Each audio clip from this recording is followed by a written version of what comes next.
우리 구주 하나님과 우리의 소망이신 그리스도 예수의 명령을 따라 그리스도 예수의 사도된 바울은 믿음 안에서 참 아들 된 디모데에게 편지하노니, 하나님 아버지와 그리스도 예수 우리 주께로부터 은혜와 긍휼과 평강이 내게 있을지어다.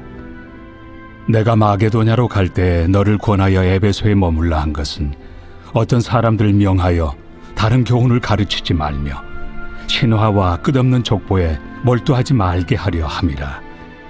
이런 것은 믿음 안에 있는 하나님의 경륜을 이룸보다 도리어 변론을 내는 것이다.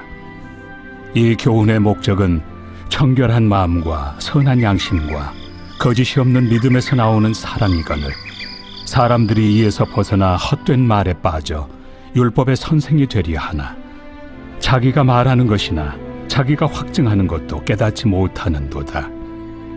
그러나 율법은 사람이 그것을 적법하게만 쓰면 선한 것임을 우리는 아노라. 알 것은 이것이니 율법은 옳은 사람을 위하여 세운 것이 아니요 오직 불법한 자와 복종하지 아니하는 자와 경건하지 아니한 자와 죄인과 거룩하지 아니한 자와 망령된 자와 아버지를 죽이는 자와 어머니를 죽이는 자와 살인하는 자며 음행하는 자와 남색하는 자와 인신매매를 하는 자와 거짓말하는 자와 거짓 맹세하는 자와 기타 바른 교훈을 거스르는 자를 위함이니, 이 교훈은 내게 맡기신 바 복되신 하나님의 영광의 복음을 따름이니라. 여러분 반갑습니다. 오늘도 퀴트로여는 기막힌 하루입니다. 본문 말씀 디모데전서 1장 1절부터 11절의 말씀입니다. 이제 오늘부터 우리는 디모데전서를 새롭게 큐티하게 되었습니다. 이 디모데전서는 바울이 그의 아들 같은 젊은 목회자 디모데에게 보내는 목회 서신, 목회 편지입니다. 바울은 당시에 에베소에서 목회하고 있던 디모데에게 어떻게 하면 교회가 건강해질 수 있는지, 또한 교회를 병들게 하는 것은 어떤 것들이 있는지에 대해 가르쳐주고 있습니다. 그래서 이 디모데전서의 핵심 주제는 바로 교회입니다. 우리 거듭난 그리스도인들이 마땅히 누려야 될 큰 복이 있다면 그것은 틀림없이 건강하고 아름다운 교회를 만나는 것입니다. 인생의 방황은 예수님을 만나면 끝이 나고, 신앙의 방황은 좋은 교회를 만나야 끝이 납니다.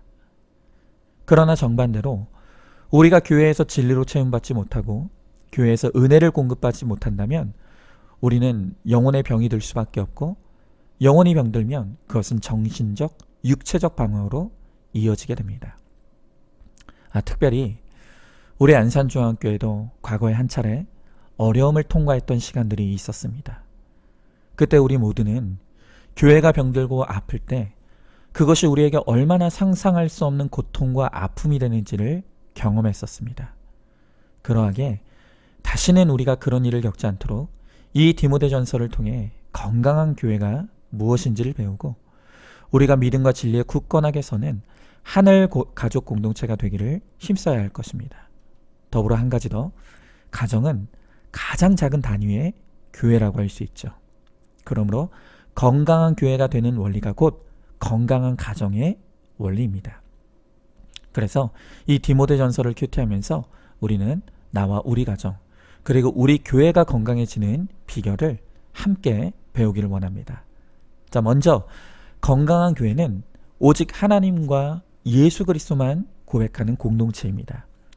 바울은 이 편지의 시작부터 하나님과 예수 그리스도를 드러내어 고백하고 있습니다. 자, 1절에서 바울은 자신의 사도됨이 우리 구주 하나님과 우리의 소망이신 예수 그리스도의 그리스도 예수의 명령으로 된 것이다 라고 고백하죠. 또 2절에서도 이 디모데를 축복하면서 다시 한번 하나님 아버지와 그리스도 예수 우리 주께로부터 은혜와 평강이 내게 있을지어다 라고 축원하고 있습니다. 지금 바울이 선포하는 것이 무엇입니까? 하나님과 예수님이 우리의 모든 것의 원천이라는 것입니다. 바꿔 말하면 하나님과 예수님의 은혜가 아니었다면 나는 아무것도 아니고 아무것도 누릴 수 없다고 고백하고 있는 것이죠. 그래서 바울은 고린도전서 15장에서 나의 나 된 것이 다 하나님의 은혜다 라고 고백합니다. 그것은 그의 말뿐인 고백이 아니라 그의 삶과 사역에서도 그대로 드러납니다. 여러분, 우리가 이 바울에 대해 간과하지만 매우 중요한 한 가지 사실이 있습니다. 그것은 바울이 그렇게 능력 있는 사역을 했지만 그는 단 한 번도 그가 세웠던 교회에 오래 머물러 있었던 적이 한 번도 없었다는 사실입니다. 그는 기껏해야 그가 세운 교회에서 1, 2년 동안 사역하고 그 교회의 터가 다져지면 늘 다른 곳으로 옮겨 또 다른 교회를 세우는 그 사역을 반복했습니다. 자, 여러분, 이게 왜 그렇게 중요합니까?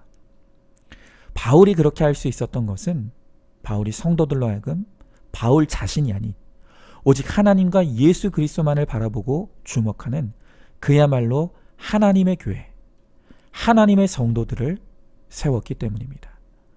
그랬기 때문에 바울이 세운 교회들은 바울이 없으면 큰일 나는 교회가 아니었습니다.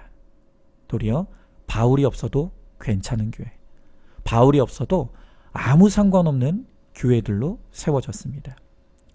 왜냐하면 바울이 세운 교회는 바울의 교회가 아니라 하나님의 교회이기 때문입니다. 여러분, 바로 이것이 건강한 교회입니다. 바로 이런 관점에서 바로 우리들의 교회를 생각해 보길 원합니다. 교회가 병들고 문제가 생기는 가장 첫 번째 원인은 누가 뭐래도 목회자에게 있습니다. 목회자가 영적으로 바로 서지 못하고 삶의 거룩이 무너질 때 그 목회자 한 사람으로 말미암아 교회가 병들고 무너지는 것들을 우리는 많이 봅니다. 그래서 그 목회자가 있어서 큰일 난 교회들이 참 많습니다. 자, 그런데 여기서 중요한 것은 앞의 상황과 정확하게 정반대의 문제를 가진 교회들도 있는데 그것은 그 목사님이 없으면 큰일 나는 교회입니다. 여러분, 지금 이 말을 이해하셨습니까? 어떤 교회는 그 목사님이 있어서 문제라면 또 어떤 교회는 그 목사님이 없으면 큰일 나는 그런 교회도 있다는 것입니다. 그래서 후임자가 들어오면 패가 갈리고 다툼과 분쟁에 빠지는 교회들을 종종 보죠. 여러분, 한번 생각해 보시기 바랍니다.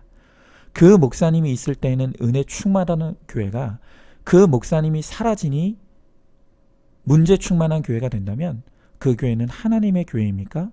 아니면 그 목사님의 교회입니까?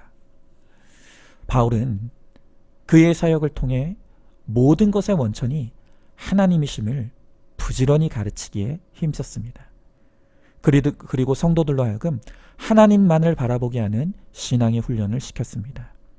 그래서 바울이 세운 교회들은 대부분 바울이 떠난 뒤에도 문제없이 든든하게 성하며 성장할 수 있는 교회가 될 수 있었던 것입니다. 바로 이런 면에서 저는 저를 고민하고 우리 교회를 고민합니다. 과연 우리 교회는 건강한 교회일까? 혹시 우리 교회가 내가 있어서 문제는 아닐까? 내가 우리 교회에 지금 은혜의 걸림돌은 아닐까? 그런 생각을 할 때마다 정말 두렵고 떨립니다. 그리고 그저 날마다 내 죄를 보며 회개함으로 제가 하나님의 은혜의 통로가 되기를 늘 소망하고 구할 뿐입니다. 그러나 그 반대도 마찬가지입니다.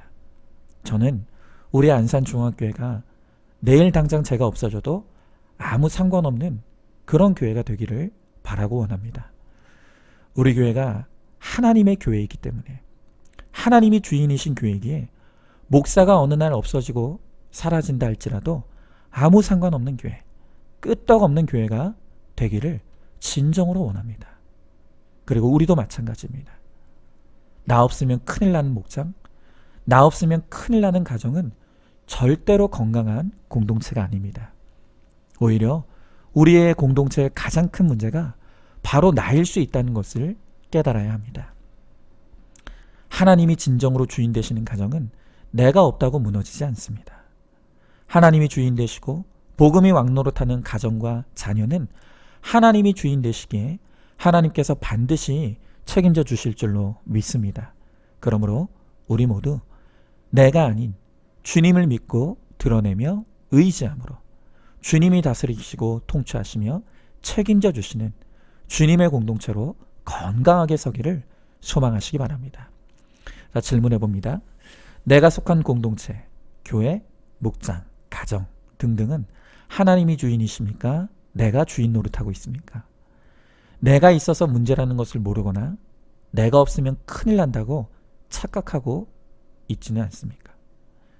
주님께 모든 것을 맡기고 주님을 의지함으로 주님이 다스리시고 통치하시는 하나님의 공동체가 되기를 소망하시기 바랍니다. 자, 두 번째로 바울은 복음이 건강하지 않을 때 교회가 병들게 된다는 것을 가르쳐 줍니다. 이 바울은 디모데를 에베소에 보낸 이유에 대해서 오늘 설명하면서 2절 3절에 보니 다른 교훈을 가르치지 말고 신하와 끝없는 족보에 몰두하지 말게 하려 함이라고 말하고 있습니다. 지금 여기서 바울이 강조하는 것은 교회가 바른 교훈을 지키는 일과 다른 교훈을 물리치는 것이 바로 교회의 건강성의 핵심이라는 것입니다. 자, 그러면서 4절의 바울은 지금 이 에베소 교회에 신화와 끝없는 족보에 몰두하게 하는 거짓 교사들이 있다고 말하고 있습니다. 이 성경학자들은 지금 바울이 말하고 있는 이 신화와 끝없는 족보가 무엇인지에 대해 여러 추측을 하지만 사실 뚜렷하게 이게 뭘 의미하는지는 알지 못합니다. 그러나 바울은 참진리와 거짓 가르침을 분별하는 오늘 기준을 제시할 때 그가 참인지 거짓인지를 분별하기 어렵다면 열매에 주목할 것을 우리들에게 가르치고 있습니다. 자, 무슨 말입니까? 참 진리는 그 진리를 통해 반드시 선하고 아름다운 열매가 일어납니다. 그러나 반대로 거짓 가르침은 그 가르침을 통해 악하고 나쁜 열매가 일어난다는 것입니다. 바로 이 열매를 통해서 참과 거짓을 분별하라는 것입니다. 그러면서 거짓 가르침의 열매는 4절의 변론, 즉 다툼과 분열이 일어나며 5절 거짓된 양심과 믿음 그리고 미움이 일어나게 된다는 것입니다. 그렇습니다. 예수님도 말씀하시기를 그 열매로 나무를 안다고 했습니다. 나무가 선한지 악한지가 분별이 안 되면 열매를 보고 분별하면 된다는 것입니다. 저도 그랬습니다. 제가 우리들 교회를 만나기 전에는 큐티 목회라는 말을 어디서도 들어본 적이 없었습니다. 사실 제가 여러 번 고백드렸지만 제가 우리들 교회를 만나기 전에는 다른 형태의 목회를 열심히 준비하던 사람이었습니다. 그랬던 제가 한 번도 경험해 본 적이 없는 이 큐티 목회와 구속사의 복음에 전적으로 뛰어들고 헌신할 수 있었던 것은 우리들 교회에서 나타나는 열매가 하나님의 은혜가 아니면 일어날 수 없는 너무나 선하고 아름다운 열매였기 때문입니다. 우리들 교회를 통해 넘쳐나는 그 복음과 회개와 성도의 교제는 그 뿌리가 하나님께 있음을 확실하게 느끼게 해주었습니다. 그래서 저는 이 큐티 목회와 구속사의 복음이야말로 하나님이 기뻐하시는 것임을 확신할 수 있었고 그래서 전적으로 이 사역에 동참하게 되었습니다. 그리고 이 사역의 결과로 우리 안산중앙교회에서도 얼마나 아름다운 회개와 회복의 열매들이 일어나고 있습니까? 그러나 반대로 거짓 가르침의 열매들을 한번 보십시오.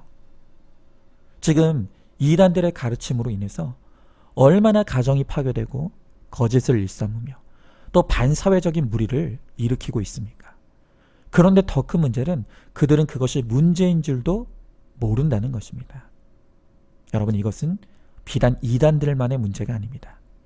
지금 우리의 소위 정통교회라고 하는 교회 안에서도 기복과 성공의 왜곡된 가르침들이 얼마나 넘쳐나고 있습니까?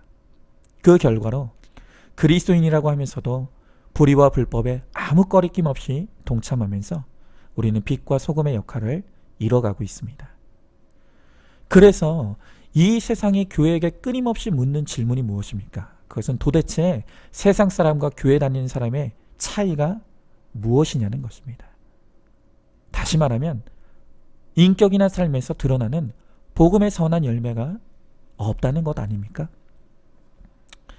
갈라디아서는 우리 하나님의 자녀들이 마땅히 맺어야 될 성령의 9가지 열매가 있다고 합니다. 그 열매가 무엇입니까? 사랑과 희락과 화평과 오래 참음과 자비와 양선과 충성과 온유와 절제라고 합니다. 오늘 여러분에게는 이 아름답고 선한 성령의 열매가 있습니까?